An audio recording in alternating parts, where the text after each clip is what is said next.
¿Cómo han estado? Muy buenas noches, bienvenidos y bienvenidas a un nuevo CNN Tiempo. Avanza esta semana, los últimos días del mes de julio 2025 y ha traído bastante información a propósito de temperaturas que han estado más altas de lo habitual para esta época del año, pero también novedades sobre la inminente llegada de precipitaciones finalizando este mes e iniciando agosto de 2025. Toda la actualización la vamos a conversar de ahora en adelante en CNN Tiempo. Bienvenidos y bienvenidas.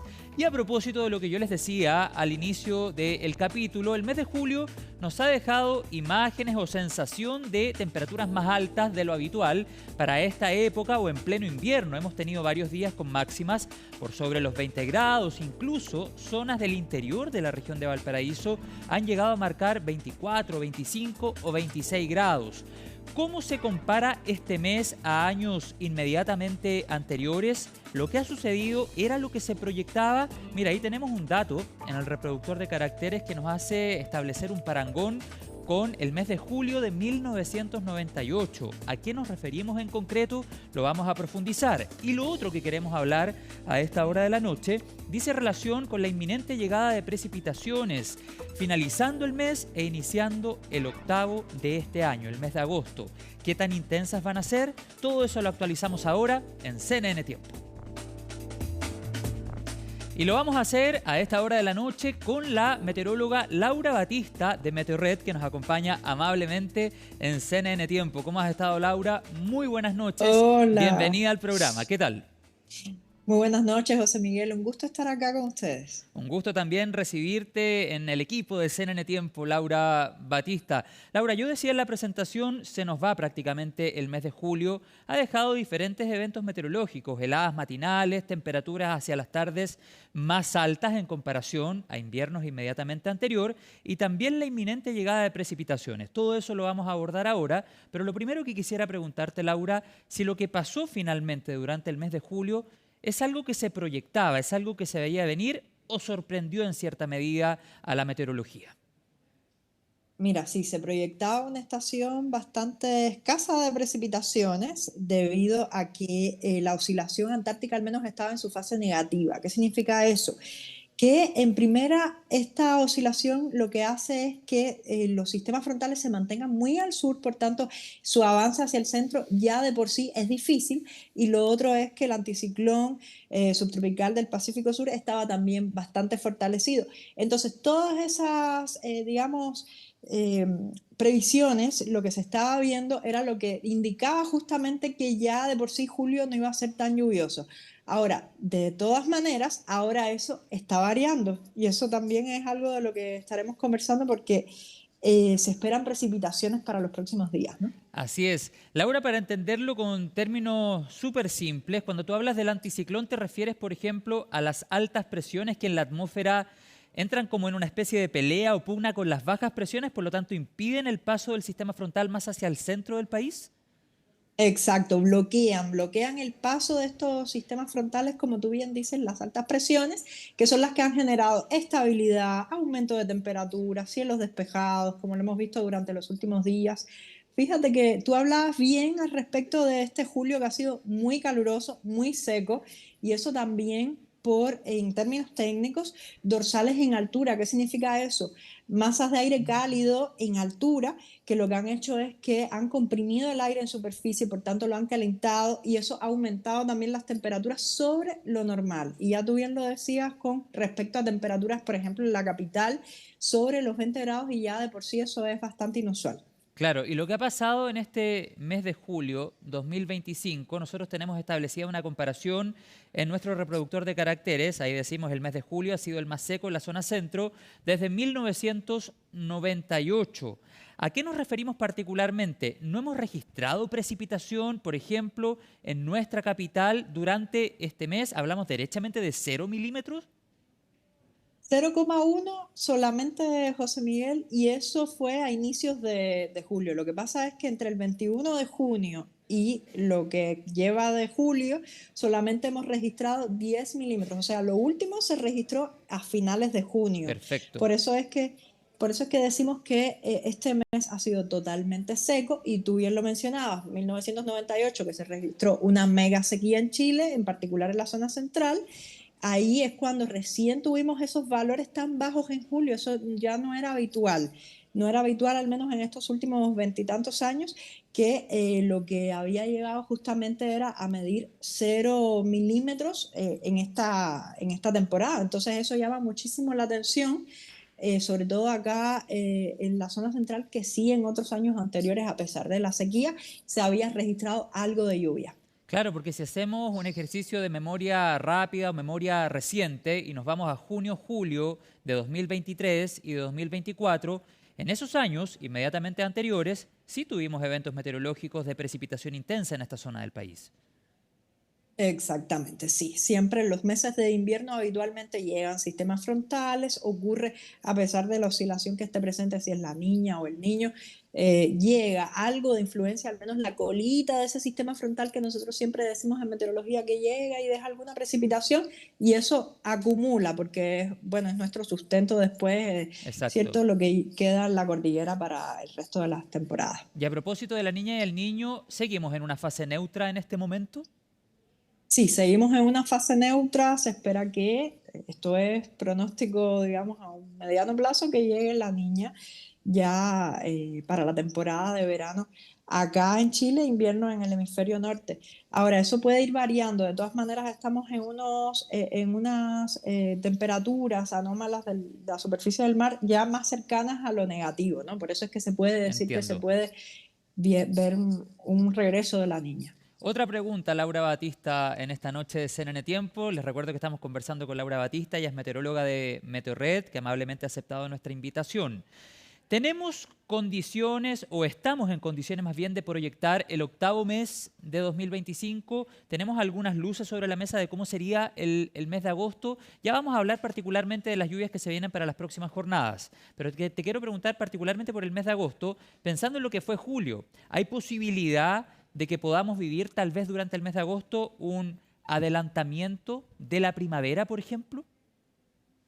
Mira, sí, justamente esto que se ha visto en estos últimos días, sobre todo florecimiento de algunas especies que se veían normalmente en primavera, puede seguir ocurriendo si es que se mantienen estas condiciones. Ahora, ¿qué significa? Nosotros estamos teniendo días muy secos, días muy cálidos, por ende todo esto se va adelantando, la primavera se va anticipando, ¿cierto?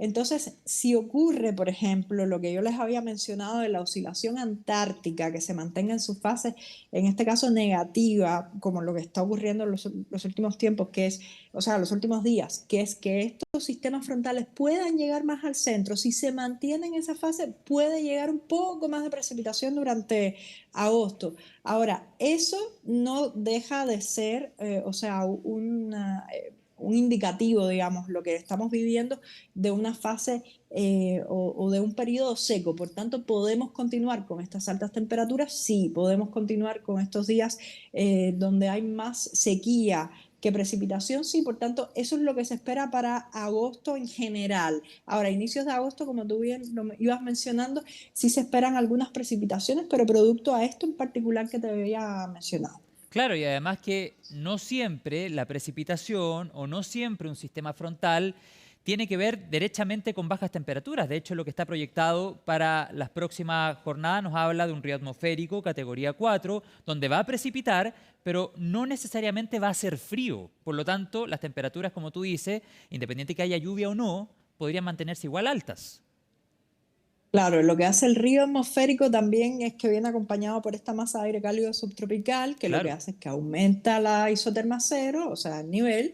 Por tanto, ahí vamos a tener precipitaciones en zonas donde habitualmente se registra nieve, zonas cordilleranas, precordilleranas, que eso también sabemos que es un riesgo, sobre todo por, en este caso, deshielo de los glaciares, también por el hecho de posibles mm, removimiento de tierra, entonces remociones. remociones, sí. Entonces, claro, eso es lo que hay que tener muy presente en estos casos, que como tú bien dices, aumenta un poco la temperatura en comparación con otros sistemas frontales que no vienen acompañados por estos ríos atmosféricos y además es una categoría alta, que eso es lo que hace que aumente el Mm. volumen de agua que puede traer.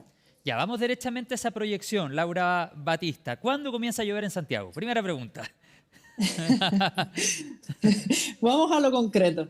Bueno, mira, se espera que este frente frío que ya está llegando a la zona sur, y ahí vamos a comentar después más, llegue a Santiago en torno a la madrugada del jueves. Ya podemos estar recibiendo esas primeras precipitaciones, sobre todo entre la noche del miércoles y madrugada del miércoles es que se espera que tenga una mayor intensidad acá en la capital. Así que esperamos que ya hacia el resto del día comience a precipitar bastante, y estamos hablando de bastante porque realmente para la zona 40 milímetros, que es lo que estamos proyectando, es bastante. Y claro, durante esas jornadas que se espera que sea lo más intenso, puede y luego ya continuar hacia el viernes este sistema frontal acá en la zona central, en particular en Santiago. Perfecto. Entonces, otra pregunta sobre lo mismo que tú decías, Laura. ¿Madrugada del jueves o la noche del miércoles comenzarían las primeras gotas en el centro del país, donde hablamos, por supuesto, de la región metropolitana? ¿Durante el día jueves, todo el día la precipitación va a ser intensa o vamos a tener algunas intermitencias? Y te agrego otra pregunta sobre la misma. ¿Aquellas precipitaciones se van a mantener hasta las primeras horas del día viernes o el viernes todo el día también va a llover? Claro, se espera que en Santiago al menos lo más intenso sea hacia la noche del jueves, y también la intermitencia, como tú bien dices, se mantenga durante el jueves, ¿no? Entonces, ¿qué pasa? Que este sistema frontal que va a ir avanzando hacia el norte, que ahí también podemos llegar, va a dejar también precipitaciones durante el viernes, entonces también vamos a tener intermitencias. Ahora, por tanto, ¿se puede extender hasta la tarde del viernes al menos estas precipitaciones? Sí. Perfecto. Por tanto, lo primero que yo te decía, o sea, madrugada del jueves va a estar más concentrado hacia, digamos, Higgins, ya llegando casi a la zona surponiente de la región metropolitana, y luego lo más concentrado hacia el centro de Santiago va a estar más, digamos, enfocado hacia la tarde del jueves, también la noche del jueves, que yo te decía que es lo más intenso. Claro, y la proyección nos habla de hasta 40 milímetros en la región metropolitana, en Santiago. No deja de ser, es una cantidad considerable y sabemos que muchas veces el impacto que tiene la precipitación, más que la cantidad de milímetros que se proyectan caerían, tiene que ver con los periodos de tiempo donde llueve. Por ejemplo, a veces 10 o 20 milímetros en un corto periodo de tiempo puede tener un impacto bien negativo, sobre todo en los conos urbanos o sobre todo en los lugares que están más poblados. Y sabemos muchas veces, Laura, tú coincidirás conmigo, que las ciudades no necesariamente están preparadas siempre para una precipitación intensa en un corto periodo de tiempo. Ahora, otra pregunta a propósito de la isoterma cero alta. Es un sistema frontal con río atmosférico categoría 4 e, insisto, con isoterma cero alta, que trae consigo riesgos, Laura. Te lo pregunto pensando siempre en fortalecer la prevención antes que sucedan los eventos. Sí, sí, totalmente llega con categoría 4 principalmente a la zona centro-sur. Estamos también incluyendo la zona sur del país, o sea, desde al menos los lagos, los ríos, Araucanía, Biobío, Ñuble, Maule son las más afectadas. ¿Qué significa eso? Que la categoría 4 implica que este río atmosférico ataque, por así decirlo, directamente a la zona cordillerana, lo cual implica que los mayores montos están concentrados en esa zona. Por ende, como trae una isoterma cero alta, o sea, en torno a los 2.500 hasta Mm, 3.000 metros, sí. estamos hablando de que eso pudiera dejar afectaciones en esas zonas. Ahora, ¿qué significa? Que, como tú bien decías, los aluviones son una de las consideraciones que hay que tener en estos casos, que evidentemente las autoridades ya deben estar manejando, porque se vienen abundantes precipitaciones en esas zonas altas de esas regiones. Y claro, también pudieran llegar hasta 100 milímetros en sectores de la zona central de cordillera y precordillera. Así que hay que tener Mira, mucha precaución. sí, a seguir el llamado de la autoridad. Estamos hablando de un sistema frontal que estará presente, incluso creo, Laura, desde el sur de la región de Coquimbo, pasando por la región de Valparaíso, la metropolitana, O'Higgins, Maule, Ñuble, y así avanzando en el territorio. Son prácticamente 13 regiones del país que van a tener el impacto de este sistema frontal y algunas ya están recibiendo dichas precipitaciones. Posibilidad, Laura Batista, que este sistema frontal se debilite. Muchas veces se habla de que la proyección, por ejemplo, en este momento nos indica algo, pero con el pasar de las horas y por diferentes factores termina debilitándose. ¿Eso hoy es una posibilidad o la intensidad que tú has dado a conocer en esta entrevista ya está asegurada? Sí, sobre todo por lo que veníamos comentando de que viene asociado a este río atmosférico categoría 4, o sea, ya eso es bastante. Lo otro es que la inyección de aire frío desde el sur está impulsando directamente esta banda frontal hacia la zona centro, o sea, y también centro-norte, como habíamos mencionado, y además tiene una proyección en altura, la vaguada en altura, que hemos hablado ya varias veces en otros contextos meteorológicos, que eso también refuerza el impacto que puede tener, sobre todo en la zona precordillerana y cordillerana. Ok, Cuando hablamos de hasta 40 milímetros, nos referimos más hacia la zona de los valles así interiores, es. ¿no? Pero hacia precordillera y cordillera puede ser incluso más. Sí, va a precipitar líquido en zonas en las que generalmente cae nieve. Entonces, con esto cerramos, Laura. Tú dices que la verdad son pocas las posibilidades de que este sistema frontal se debilite. Es poca la posibilidad de que se debilite, se puede ir variando el monto de agua que pueda caer, pero sí puede llegar a Ok. estos sectores que ya habíamos mencionado. Eso sí es importante. Perfecto, Laura Batista, meteoróloga de Meteorred, te agradezco la comunicación a esta hora de la noche. Bueno, nosotros con Meteorred trabajamos muy seguido haciendo la proyección, en esta oportunidad hablando contigo, en otras oportunidades con Pamela, con Viviana también que nos ayudan en la proyección con mucha certeza siempre. Así es que vamos a seguir conectados para actualizar. Ese es el objetivo del programa. Muchas gracias. Muchas gracias a ti, que estén bien. Buenas noches.